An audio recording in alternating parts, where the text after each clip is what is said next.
Apocalipse 19, tema da minha mensagem essa noite é o casamento de Cristo. O velório, o funeral da Babilônia e o casamento de Cristo. Verso 1, Apocalipse 19, verso 1. Depois dessas coisas, ouvi no céu uma como grande voz de numerosa multidão dizendo: Aleluia! A salvação e a glória e o poder são do nosso Deus, porquanto verdadeiros e justos são os seus juízos, pois julgou a grande meretriz que corrompia a terra com sua prostituição, e das mãos dela vingou o sangue dos seus servos. Segunda vez disseram Aleluia, e a fumaça sobe pelos séculos dos séculos. Os 24 anciãos e os 4 seres viventes prostraram-se e adoraram a Deus, que se acha sentado no trono, dizendo, Amém, Aleluia.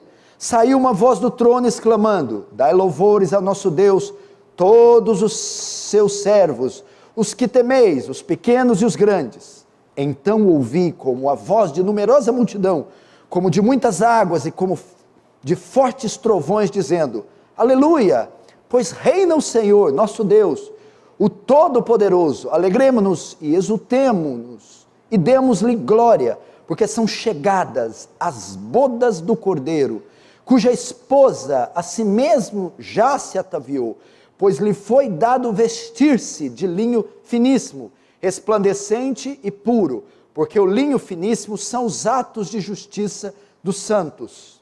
Verso 9, então me falou o anjo, escreve, bem-aventurados aqueles que são chamados às ceias das bodas do Cordeiro.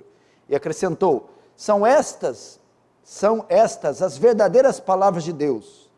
Prostrei-me ante os seus pés para adorá-lo. E ele, porém, me disse, vê, não faças isso, sou conservo teu e de teus irmãos, que mantém o testemunho de Jesus. Adora a Deus, pois o testemunho de Jesus é o espírito da profecia. Até aí, não feche apenas os olhos para mais uma rápida oração. Querido Deus, diante de Ti nos colocamos mais essa noite, cônscios da Sua grandeza, majestade, poder, domínio, glória, força, formosura, beleza, magnificência, magnitude, imensidão, eternidade, onipotência, onisciência, transcendência, retidão, cônscios também da nossa pequenez, miserabilidade, insignificância, imprestabilidade, cônscios, Senhor, da nossa inutilidade e urgente dependência de graça, misericórdia, amor, paciência, bondade, longanimidade. Senhor, quando é que mostrarás o seu grande poder à sua igreja? Quando é que os feitos do passado se repetirão nesse tempo frio, escuro, morto? Quando é que os corações dos homens se tremerão e se derreterão diante da sua gloriosa presença? Ó Deus, ansiamos por esse dia. A despeito dos nossos pecados e fraquezas, tem compaixão de nós. Faz teu reino avançar, Senhor. Receba a glória para si.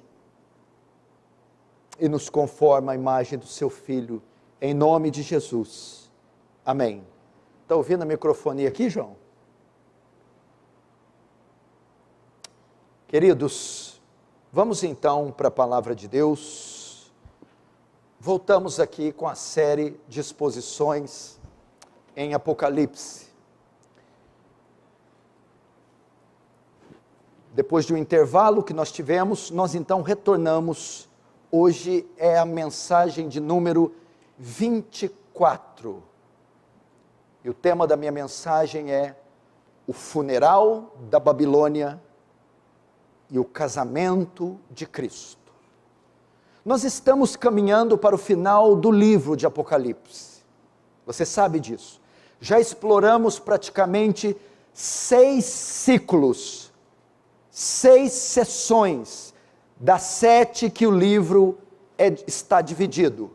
Foram 6 sessões repletas de grandiosíssimas revelações sobre Cristo e o fim dos tempos.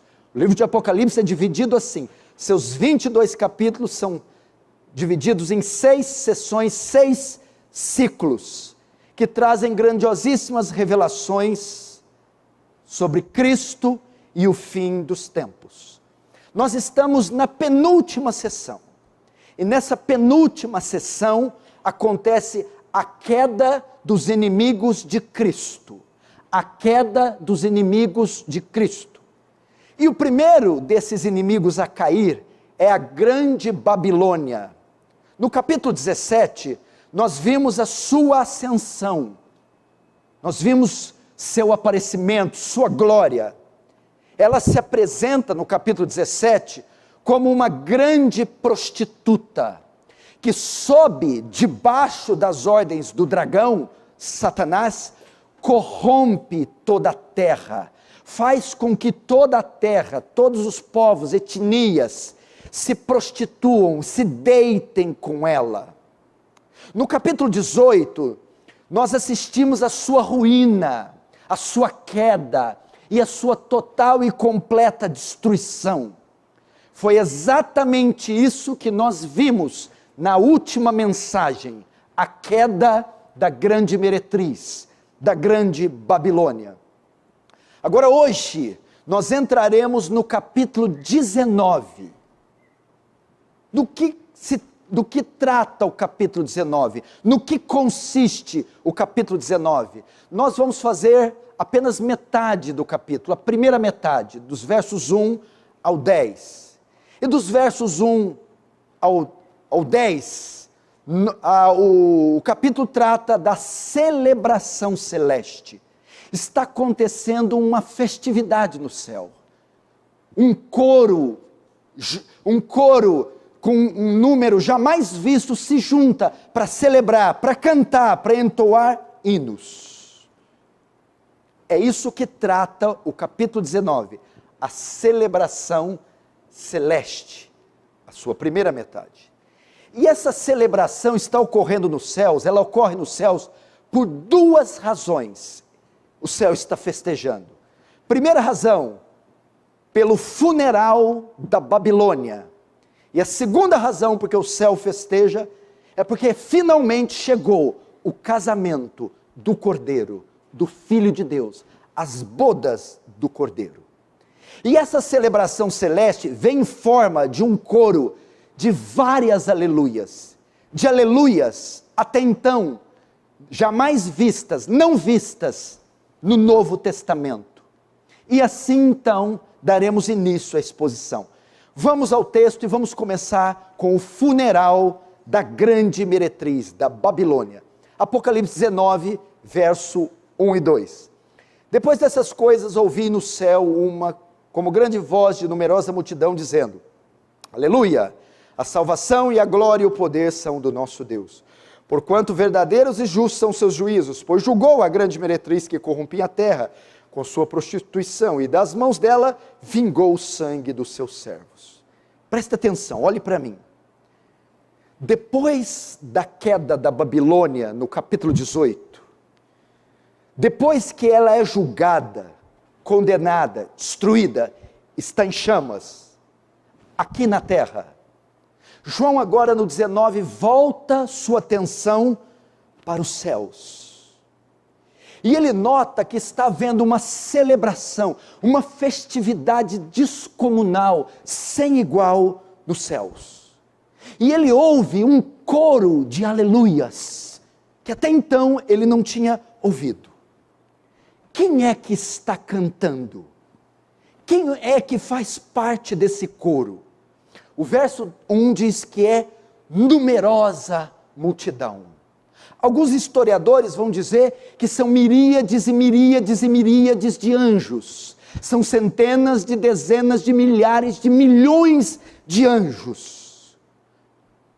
Porque os redimidos vão aparecer na figura dos 24 anciões depois.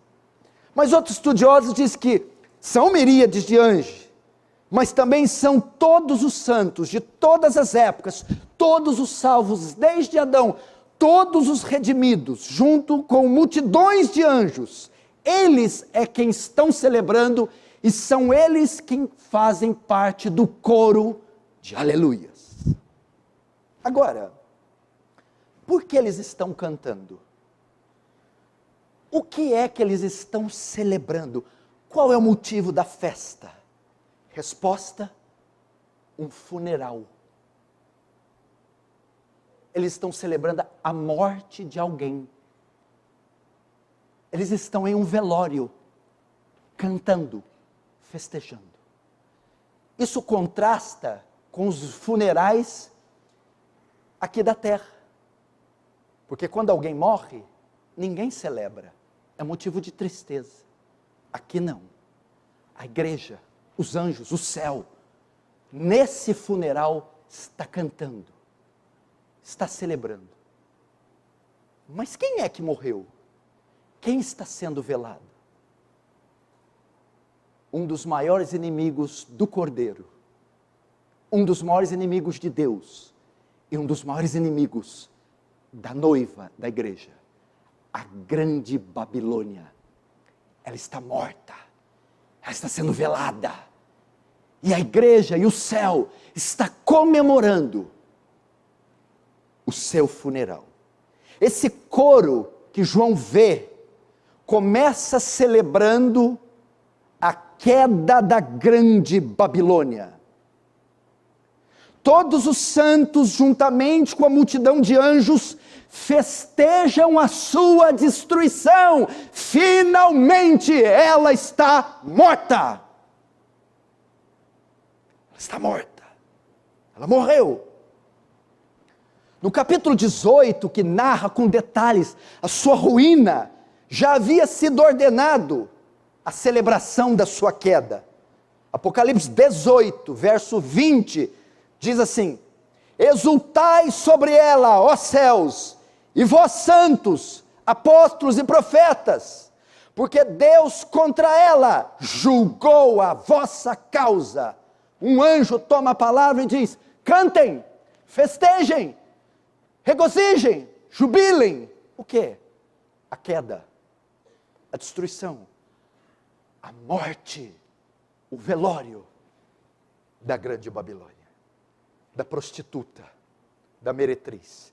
Quem não esteve aqui nas outras pregações, quem é a grande Babilônia?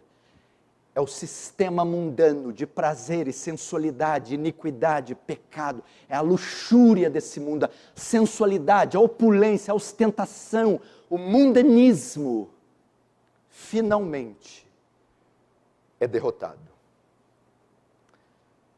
Notem agora, vejam só, estão no velório, e esse é o motivo da festa.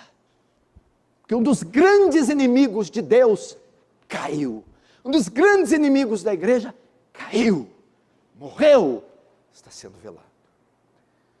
Notem que a glória da Babilônia também caiu com ela. Ela arrogava para si ser poderosa, pomposa. Ela arrogava ter poder e glória, mas agora está ruindo. Veja novamente o verso 1. Aleluia! A salvação e a glória e o poder são do nosso Deus e não da Babilônia. Esse mundo sempre se orgulhou de ter o poder. Esse mundo sempre se orgulhou de ter a glória. Esse mundo sempre ostentou sua beleza, riqueza, poder, glória. E esse mundo, a Babilônia, achava que isso pertencia a ela, pertencia a eles. Olha só em Apocalipse 17, vou falar baixo para, não quero nenhuma referência, vocês deixem de colocar, por favor. Apocalipse 17, verso 4, a Babilônia mostra a sua glória. Achava-se uma mulher vestida de púrpura, de escarlata, adornada de ouro e de pedras preciosas e de pérola. Ela achava que a glória era dela. Mas não. O verso 1 diz que a glória, que o poder é todo de Deus. pertence a Deus e a mais ninguém. A Babilônia agora caiu, faliu, para sempre ruiu. Foi derrotada, aniquilada. Parafraseando o que o texto quer dizer, eu escrevi que a multidão está cantando exatamente isso. Pensava que eras tu, ó Babilônia, grande meretriz que detinha o poder e grande glória, pois estavas enganada. Do Senhor são o poder, a glória e a salvação para sempre. Do Senhor. Babilônia agora está sendo humilhada. Isso aqui traz a nós uma lição, ou a vocês. Isso aqui é uma demonstração que esse mundo, seu sistema, seus valores, seus prazeres, sua opulência, sua ostentação, sua riqueza, vai passar. Passará. É o que está em 1 João 2, capítulo 2, verso 17. Porque a concupiscência desse mundo passa. Mas aquele que faz a vontade de Deus permanece para sempre. Isso é uma demonstração.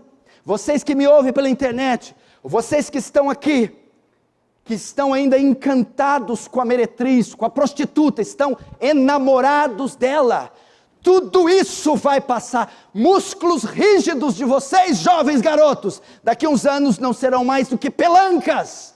Daqui um dia seu neto terá que ir dar banho em você. Jovens belas, daqui um dia você será tão feia que nem os seus próprios filhos te acharão bela.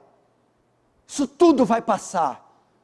A ferrugem vai comer as Ferraris, os Lamborghinis. As traças comerão as sedas e os tecidos mais caros. As tragédias naturais levarão e varrerão tudo que o homem construiu, tudo que o homem acumulou nessa terra. Por isso Jesus diz: não ajuntai tesouros na terra, onde a ferrugem corrói, a traça come e o ladrão rouba e escava, mas ajuntai tesouros no céu. Por quê? Porque a Babilônia vai ser morta, vai passar, vai acabar. O texto aqui não só mostra a fugacidade dessa vida, mas mostra também que o mal não ficará sem julgamento, que a iniquidade, a perversão não ficará impune. Veja o verso 2, porquanto verdadeiros e justos são seus juízos, pois julgou a grande meretriz que corrompia a terra com sua prostituição, e das mãos delas vingou o sangue dos servos. A Babilônia foi julgada pelo seu duplo crime. Primeiro, por ter corrompido a terra, é o que o texto diz, corrompeu a terra com a sua prostituição. Ela será julgada por ter deitado com seus clientes, por ter ido para a cama com reis, povos e reinos, por ter feito uma clientela vasta e manchado, corrompido, seduzido e levado ao pecado. Ela será julgada primeiro por isso. E segundo, pelo sangue dos santos, o texto diz, e vingou das suas mãos o sangue dos santos. Quem são esses? Os que se recusaram a deitar com ela. Os santos que a rejeitaram, a resistiram, e não foram seduzidos por ela. E ela não aceita aquele que não se deita com ela. Aquele que não se deita com ela, ela persegue, hostiliza, maltrata, martiriza. E por causa disso ela está sendo julgada. Simon Kistemaker, comentando esse texto, diz: a grande prostituta que corrompeu a boa criação de Deus deve ser levada agora a júri, a justiça, e ser julgada diante do trono do juiz de toda a terra. Queridos irmãos, preste atenção. pode até parecer que é tardio, a justiça pode até demorar, mas a justiça de Deus não falhará. Isso mostra que o pecado não ficará impune. Pode parecer que Deus tarda em vir, tarda em julgar, tarda em punir, mas um dia Ele virá e, como Jesus diz, não restará pedra sobre pedra. Aqui temos duas lições. Primeira, Hebreus diz, toda transgressão recebeu o justo castigo. Não existe pecado que não seja punido. Ou será punido em Cristo, ou será punido em você. Segundo, isso mostra que o pecado não compensa. A Babilônia, ela ostentou e quando pôde com a sua púrpura, suas pérolas, suas joias, mas um dia ela foi depenada, desnudada, ficou nua, morta, falida, está lá numa cela, toda borrada, feia, está ali em fase terminal, em coma, até que a sua morte e o seu óbito chegou. O pecado não compensa, não vale a pena. O seu início pode ser doce, mas o seu final é amargo. O texto vai mais longe. O texto mostra que a condenação de Babilônia é eterna. Veja o verso 3. Segunda vez disseram, olha só mais um aleluia. Aleluia! E a fumaça sobe pelos séculos dos séculos. Vejam, os santos estão festejando isso aqui. Os santos estão fazendo uma festa nos céus por causa do óbito e do velório dela. E agora eles continuam festejar, não só por causa do julgamento, mas do grau do julgamento. A condenação dela, o julgamento dela é eterno. Temos no velório aqui da meretriz um outro aleluia. E agora esse aleluia é pela sua condenação eterna. No capítulo 19, Babilônia não existe mais. Tudo que resta da grande meretriz é sua fumaça que está subindo aos céus. Ela está em ruínas. Mas esse julgamento, diz João, vai mais longe ainda. Ele transcende o fogo da terra, transcende as ruínas de pedra. Pois o texto diz, e a sua fumaça, verso 3, sobe pelos séculos dos séculos. Escute! O termo séculos dos séculos aponta para uma penalidade eterna. Século dos séculos é um termo para se referir àquilo que é eterno. Então, o termo aponta para uma penalidade eterna, significando que a Babilônia será lançada no lago que arde como enxofre, o lago de fogo. Babilônia será condenada ao inferno, porque todos os crimes cometidos contra um Deus eterno terão penalidades eternas. E foi isso que a Babilônia fez. Essa fumaça que João está vendo, é a fumaça do tormento eterno. Esse mundo sem Deus será lançado no inferno. João já havia citado o castigo eterno na forma de fumaça. Em Apocalipse 14, 11, ele diz, a fumaça do seu tormento sobe pelos séculos dos séculos, e não tem descanso algum, nem de dia, nem de noite. Está falando do mesmo tormento, da mesma fumaça, que ele está falando no capítulo 19. E João tira essa imagem da onde? Ele empresta essa imagem da maldição que Deus pronunciou sobre Edom, em Isaías 34, verso 9. Veja só, a maldição sobre Edom. Os ribeiros de Edom se transformarão em piche, material inflamável. E o seu pó é enxofre, componente químico do ácido que traz ardume. E a sua terra se tornará em piche ardente, nem de noite nem de dia se apagará, mas subirá para sempre a sua fumaça. são termos para se referir à condenação eterna.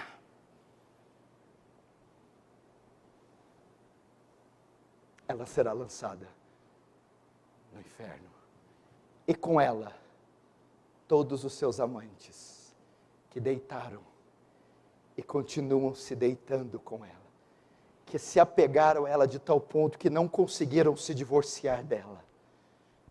Mas esse termo ainda vai mais longe, quando diz, sua fumaça sobe pelos séculos dos séculos, isso simboliza um julgamento irreversível.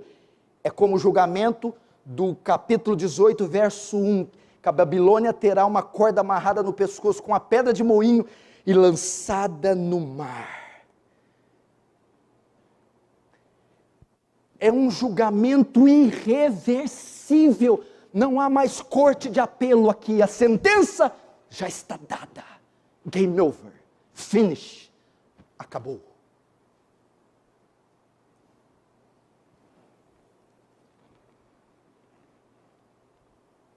Por isso, os santos estão se regozijando. E usando o termo jamais usado no Novo Testamento, aleluia. Mas por que eles estão regozijando dessa forma e usando o aleluia?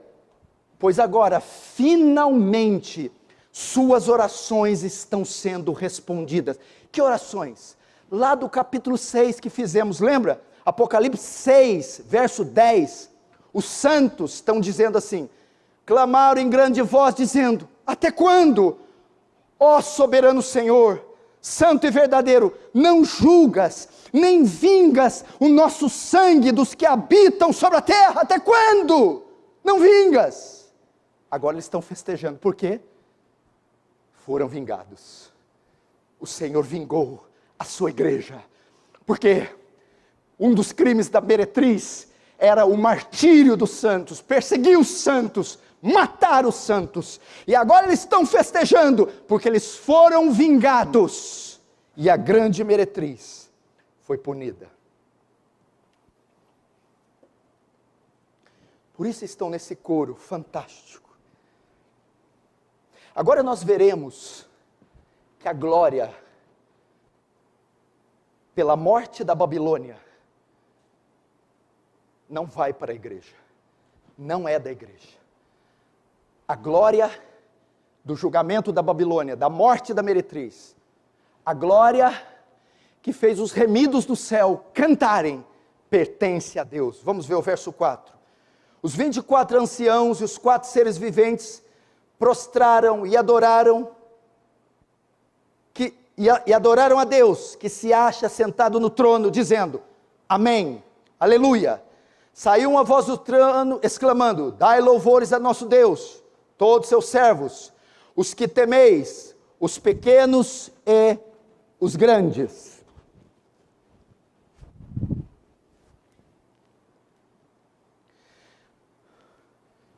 João então agora vê, eu não sei se parte daquela primeira multidão,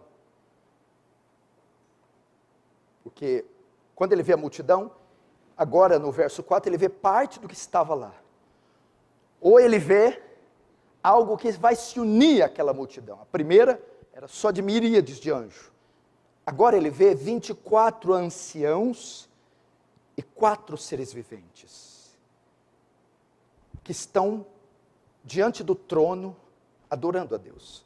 Os 24 anciãos, eu já disse, a totalidade dos salvos, é a soma de 12 com 12, 12 patriarcas, 12 tribos do Antigo Testamento e 12 apóstolos, é a igreja do Antigo com a igreja do Novo, unindo-se agora, todos os salvos, de Adão até o último que for salvo em 2049, até quando o mundo durar, eles estão lá, todos os salvos, 24 anciãos, os anjos e toda a criação, representado pelos 4 seres viventes, agora eles se curvam diante de Deus e o adoram.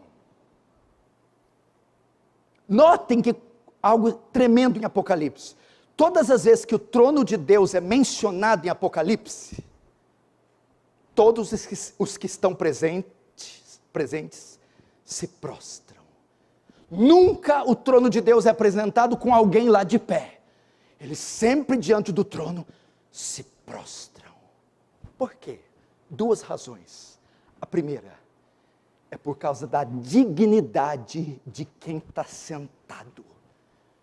Não é só poder, não é só glória, não é só majestade, sabedoria, onipotência.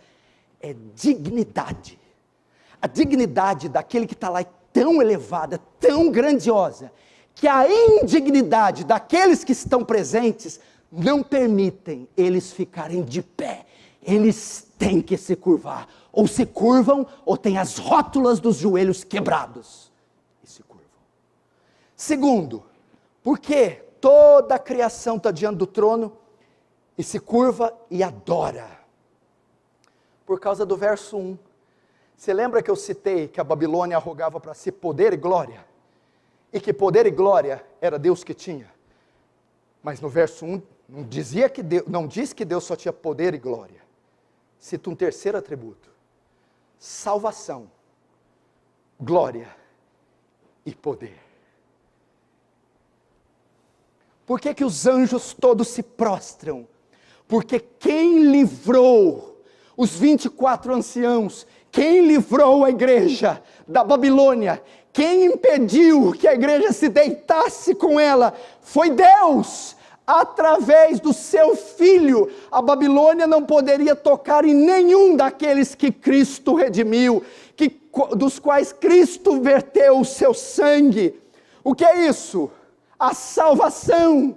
Aqueles a quem o Senhor salvou, jamais poderiam ser clientes da Babilônia, foram salvos da Babilônia, não se mancharam com a prostituta, porque foram escolhidos, separados, guardados e remidos, pela salvação de Deus, que está em Cristo. Por isso a glória dele. Nós não nos deitamos com ela, não é porque somos melhores. Ela não nos prostituiu, não é porque éramos bons. É porque o Senhor nos guardou dela. O Senhor nos tirou das garras dela. O Senhor nos redimiu dela. Aliás, já tínhamos deitado com ela. Éramos clientes dela. Mas o Senhor nos tomou dela. Nos tirou das mãos dela. Nos salvou dela e da condenação que ela levava consigo. Agora toda a criação reunida também louva. Toda a criação reunida também louva com um potente amém e aleluia. Louvam o quê? Novamente a queda da grande Babilônia. Então, João nota que uma voz agora sai do trono. Porque verso 5 diz: saiu uma voz do trono exclamando: dai louvores ao nosso Deus, todos seus servos que temeis, os pequenos e grandes. João nota que vem uma voz do trono. Essa voz não é de Deus, porque ele está dizendo: dai louvores ao nosso Deus. Deus não pode chamar Deus de nosso Deus. Provavelmente é um querubim que está próximo ao trono. E essa voz convoca os santos. Porque diz aqui: dai louvores nosso Deus, todos seus servos que temei, os pequenos e os grandes. Mas já não estão todos no céu louvando, dizendo aleluia, aleluia? Não, agora a voz convoca todos os santos que ainda estão na terra, para se ajuntar à adoração que já ocorre nos céus. Ele convoca todos para adoração, desde o menor dos anjos até o maior dos santos. Venham e comemorem a ruína da grande Babilônia, da grande meretriz. Comemorem. Mas talvez você esteja pensando: pastor, eu acho que é muita festa para um velório. Não convém, nem no velório dos piores pessoas. Eu não acredito que nem no velório de Adolf Hitler, que foi um dos homens mais perversos, unindo-se aí a Nabucodonosor e tantos outros, era necessário tamanha coisa. Mas por que isso? Por que a morte da Babilônia, o velório dela, seria motivo de tamanha festa. Preste atenção. Porque agora, chegou a hora de Deus estabelecer o seu reino plenamente na terra. Chegou a hora de Cristo tomar a sua noiva para o casamento. Entretanto, enquanto Babilônia existir, o reino de Deus não pode ser estabelecido, nem o casamento ser feito, porque a sua influência corrompia toda a terra. Portanto, a sua morte abre caminho para o reino de Deus vir, se manifestar em forma plena, e o casamento do seu filho se consumar. Por isso festejam, mesmo estando em funeral. A morte da Babilônia inaugura o reino de Deus, que é vindo, e agora plenamente. Por isso estão festejando. Não tinha como Cristo casar com a sua noiva, se a prostituta não fosse retirada. Esse é um momento tão especial, que preste atenção, esse é um momento tão especial, que é a primeira e única vez que o termo aleluia aparece no Novo Testamento. O termo aleluia quer dizer louvor ao Senhor, louvado seja Deus. Esse termo aparece várias vezes no Antigo Testamento, mas no Novo Testamento é a única vez que o termo aleluia aparece, e é só nesse capítulo, e ele aparece 4 vezes. E para que ele aparece? Para celebrar a morte da Babilônia e o casamento do Cordeiro. E por que aparece? Porque esse é um dos maiores motivos do louvor. Por isso eles estão dizendo, aleluia, louvado seja o Senhor, louvado seja o Senhor, o reino dele é vindo, e as bodas do Cordeiro acontecerão. Que coisa maravilhosa, que coisa gloriosa, aleluia, o reino é vindo, aleluia, Deus julgou seus inimigos, aleluia, a união de Cristo com a igreja, o casamento vai finalmente acontecer. Por isso, aleluia. É também um contraste, porque no capítulo 18, enquanto a Babilônia cai, os moradores da terra dizem, ai, ai da Babilônia, eles lamentam. E aqui a igreja diz, aleluia, aleluia, as bodas chegaram. Qual lado você quer estar? Nos ais, com a Babilônia, lamentando sua morte? Ou nos aleluias, com Cristo nos céus para sempre?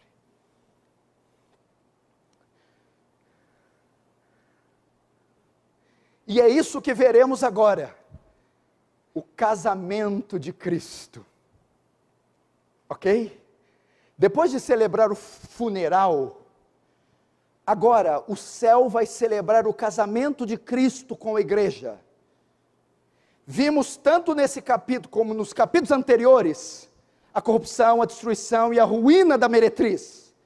Agora João mostra a noiva de Cristo exaltada, em contraste com a noiva de Satanás, destruída.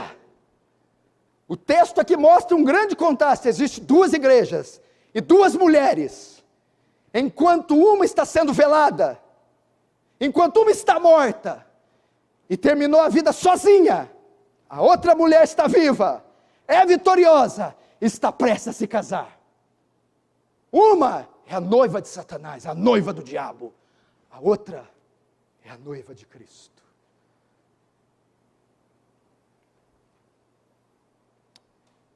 João começa com uma voz, verso 6, então ouvi uma como voz de numerosa multidão, como de muitas águas, e como de fortes trovões, dizendo, aleluia, mais um aleluia, pois reina o Senhor, nosso Deus, o Todo-Poderoso. João ouve,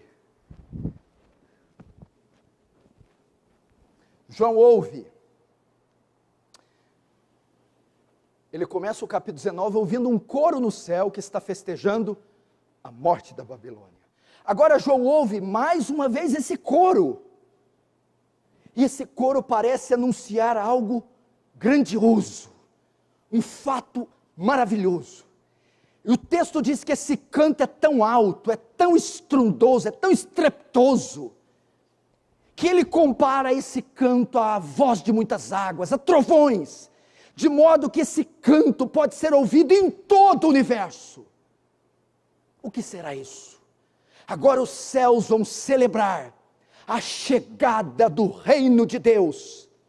Veja só, verso 6, ouvi uma voz de multidão, dizendo aleluia, pois reina o Senhor, nosso Deus, o Todo-Poderoso. No grego tem uma tradução que fica melhor, em vez de reina o Senhor nosso Deus, a tradução melhor é assim, ó, o Senhor nosso Deus agora passou a reinar.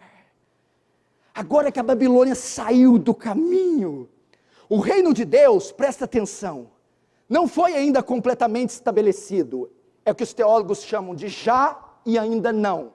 Cristo já reina, a igreja já reina, mas ainda não completamente.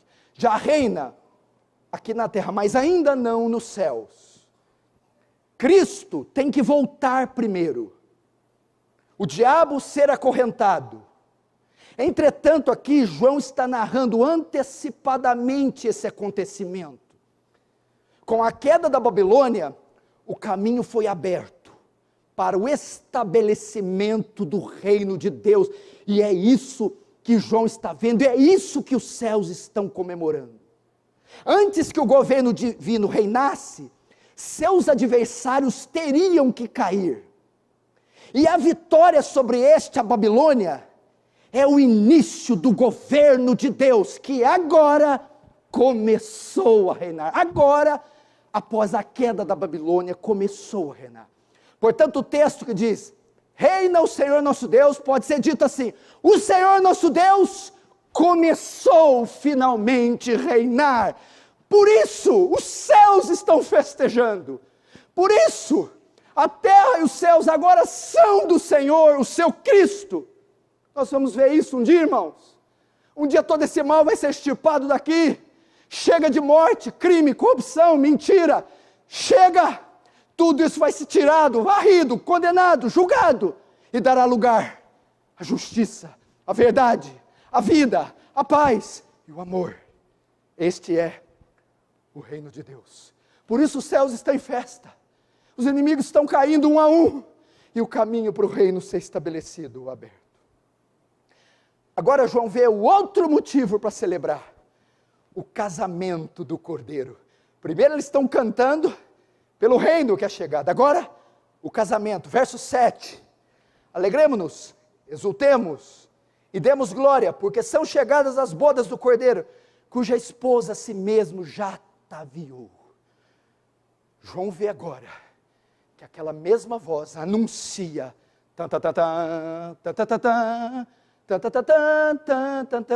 que péssimo, né? Vou continuar pregando mesmo. Pois eu vou pedir para o Gabriel fazer ali a marcha nupcial. O anjo anuncia o casamento. Quanto tempo vocês ficaram esperando o casamento da Naila com o Fernando? Quanto tempo vocês ficaram esperando o casamento do Luquinha da Bahia? Quando parecia que nunca ia acontecer. E quando a gente viu, uau! Agora imagine este aqui. Quem disse que Cristo não tem uma mulher? Quem disse que Cristo vai ficar solteiro a vida inteira? Cristo também vai casar. Cristo também vai casar. Isso aqui é o fato mais extraordinário da história. O casamento do Messias, do Filho de Deus, da segunda pessoa da Trindade. O casamento de Jesus Cristo. E o anjo anuncia em alta voz. Alegremos-nos, exultemos, porque são chegadas as bodas do Cordeiro. Veja só, eu disse que o reino é chegado no verso 6. Agora, o primeiro ato do rei é redimir por completo a sua igreja, a sua noiva, na figura do casamento. O casamento aqui não é real, você não vai ver Jesus de terno lá, só faltava, né? Gravata de seda fatamano italiana. E a noiva, nós lá tudo de grinaldinha. É uma figura simbólica para se referir à união mística. O casamento é a união de Cristo e a sua igreja, nos ares, nos céus, para habitar por toda a eternidade lá. E o anjo diz que finalmente chegou às bodas do Cordeiro. Agora, para nós entendermos esse casamento, temos que entender como era o casamento no contexto hebraico, o casamento do tempo de Jesus. O casamento, na época de Jesus, ele tinha 4 fases. A primeira fase era o noivado. O noivado não era como os nossos aqui, uma coisa assim, fica noivo, mas pode se fazer. O noivado ali, já assumia-se um contrato, era quase um casamento. E não podia ser desfeito. É igual Jesus, José e Maria, eram noivos, não eram casados. Mas para ele largar dela, ele tinha que pedir o divórcio, porque o noivado já era como um casamento. Então começa o noivado. E depois tem a segunda fase, a fase da espera. Durante esse período que os dois estão noivos, é a hora do noivo se preparar e arrumar recursos para pagar um dote, um valor em ouro ou prata para o pai da noiva, para tomar a noiva dele. Feito isso, paga o dote, o casamento já pode ser consumado. Então entra na terceira fase do casamento judaico, o cortejo. O noivo, junto com os seus amigos, fazem um cortejo, uma romaria, até a casa da noiva, com seus amigos, cantando, louvando, tocando instrumentos. Agora a quarta fase do casamento, eles chegam até a casa da noiva, tomam a noiva, levam a noiva da casa dos pais para a casa do noivo, e acontece a quarta fase do casamento judaico, a festa, a celebração. Então acontece as bodas e o casamento. É o que Cristo vai fazer conosco. A palavra de Deus revela que Deus, o Pai, separou uma mulher para o seu filho, Cristo. Separou uma noiva, separou um povo, é a sua igreja. Mas para Jesus ter essa noiva, ele tinha que pagar um dote para o Pai, Deus. E esse dote era o valor do seu sangue. Ele morreu na cruz para pagar o dote e comprar para si a sua noiva. É o que aconteceu agora. O noivo está arrumando recursos para pagar o dote. Jesus já pagou. Estamos agora no intervalo. Enquanto isso aconteceu na primeira vinda.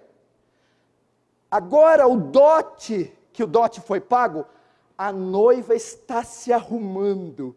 Nós, de glória em glória, todos nós com cara descoberta, refletindo como espelhar a glória do Senhor, somos transformados de glória em glória. Por isso não desfalecemos, ainda que o nosso homem exterior se corrompa, o nosso interior se renova dia a dia, não atentando nós para as coisas que se veem, mas para as coisas que não se veem, porque as coisas que se veem são passageiras, e as coisas que não se veem são eternas. Estamos aqui nesse momento, noivos dele, mas já com compromisso, ele já pagou o dote, e nós estamos nos preparando para encontrar com o noivo. Quando? Quando ele vier para o cortejo, na sua segunda vinda, ele virá com seus anjos do céu, os amigos, com voz de trombeta, com clangor de trombeta, rumo até a casa da noiva, aqui, esse mundo, para nos tirar daqui com ele, o arrebatamento, para que aconteça nos ares as bodas do Cordeiro, o casamento. Enquanto isso, a noiva está se arrumando. Vejamos isso. O texto diz que ela está quase pronta, já está quase pronta. Veja o verso 7, final do 7 e o 8. cuja esposa a si mesmo se ataviou, pois lhe foi dado vestir-se de linho finíssimo, resplandecente e puro, porque o linho finíssimo são os atos de justiça dos santos. O noivo, escute, só pode vir tomar a noiva se ela estiver pronta. E o texto diz que ela já está pronta, ou quase pronta. Final do 7 diz que ela si mesmo se ataviou. E o 8 diz, foi dado vestir linho finíssimo. Escute isso aqui. Notem que no verso 7 diz que é ela que se ataviou, é ela que se vestiu. Mas no 8 diz que foi dado a ela se vestir. Mas que contradição é essa? Vestiram ela ou ela se vestiu? É ela que se apronta, isso é verdade. É ela que se veste. Verso 7. Mas o verso 8 diz que as vestes que ela coloca não são dela. Alguém deu a ela. Ela não tinha dinheiro para comprar o vestido. Era muito caro. Alguém teve que dar a ela. O que são essas vestes? O verso 8 diz, são seus atos de justiça, é sua retidão, sua santificação. Mas, se esse vestido foi dado a ela, ela não está vestida com uma justiça própria. Foi uma justiça dada a ela, foi uma justiça imputada. Cristo vestiu sua noiva com sua própria justiça. É isso que dá a ela o direito de casar com o noivo, de subir aos céus. Ela ser vestida com a justiça. O que é isso? Ser justificada, declarada sem pecado. Porque 1 Coríntios 15 diz que a corrupção não herda a incorrupção. O que é isso? Os corruptos pecadores não podem casar, não podem entrar nos céus. Como é que entram? Só justos entram. Pois então, o Senhor providenciou as vestes da noiva, sua justiça. Enquanto Cristo não volta, estamos sendo vestidos da sua justiça. E mais que estão nus, vêm à fé, se convertem e são vestidos com a sua justiça. E agora andam em retidão, em santificação, estão se adornando, se preparando, crescendo na graça e do conhecimento, se conformando à imagem de Cristo. Ou seja, estão alisando o cabelo, colocando os saltos, os colares, as joias, estão se adornando para o casamento. Até que Cristo volte. Não é assim? Quem marcou casamento aqui? Os casamentos recentes. Como é que é na véspera, no dia do casamento? O noivo vai se aprontar e a noiva começa a se aprontar 75 dias antes. É? Tá pronta. Tem gente aqui que não tem nem namorado, já está se aprontando já, as meninas. Mãe, vamos trocar esse dente, vai que eu não caso por causa dele, mãe.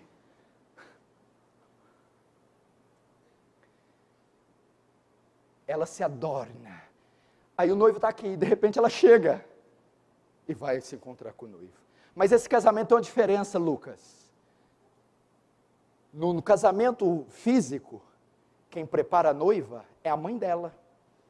São as cabeleireiras, as maquiadoras, esse povo todo. Que prepara e alisa e põe aquela cinta tamanho PP para ver se estufa a barriga. E põe um salto plataforma 25 para ver se ela cresce. E ela entra toda linda e formosa. Aqui não. É o próprio noivo quem adorna a noiva, quem alisa seus cabelos, quem põe-lhe uma coroa, quem põe luvas nas suas mãos. É ele quem veste ela da sua justiça. Agora vamos encerrar. Só que João fala que tem convidados no casamento. Nenhum casamento é feito sozinho. Vamos lá, os convidados do casamento. 9. Então me falou o anjo, escreve, bem-aventurados aqueles que são chamados às ceias das bodas do Cordeiro.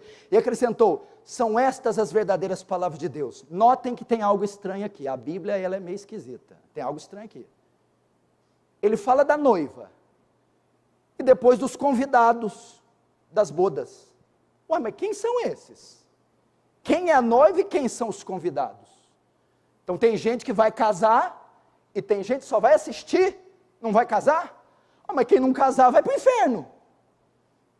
Só quem casar. E como é que ele deixou entrar lá convidados? Que convidados que é esse que não quis casar? Quem são convidados? Quem é noiva?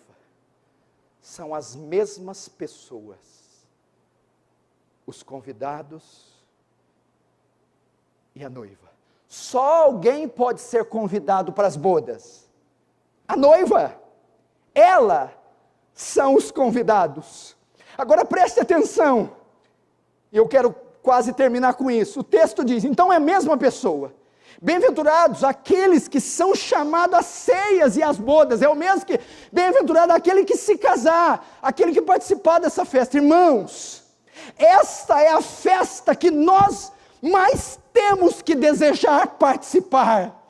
Essa é a única grande festa que não podemos ficar de fora. O Senhor está encerrando a história da redenção com a maior festa jamais vista, a celebração mais esperada na história da humanidade, o casamento de Cristo e a sua noiva, a sua igreja. Você não pode ficar de fora. Talvez você já ficou de fora das festas feitas do Credit Card Hall em São Paulo. Talvez você nunca participou de festas do centro de convenção no AMB em São Paulo. Talvez você nunca participou, meu irmão,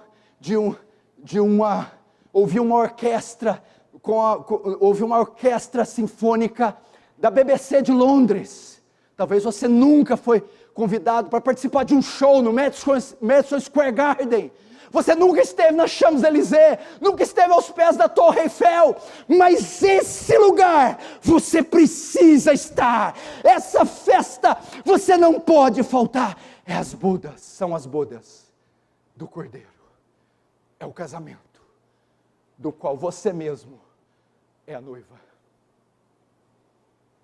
Amém? Aleluia!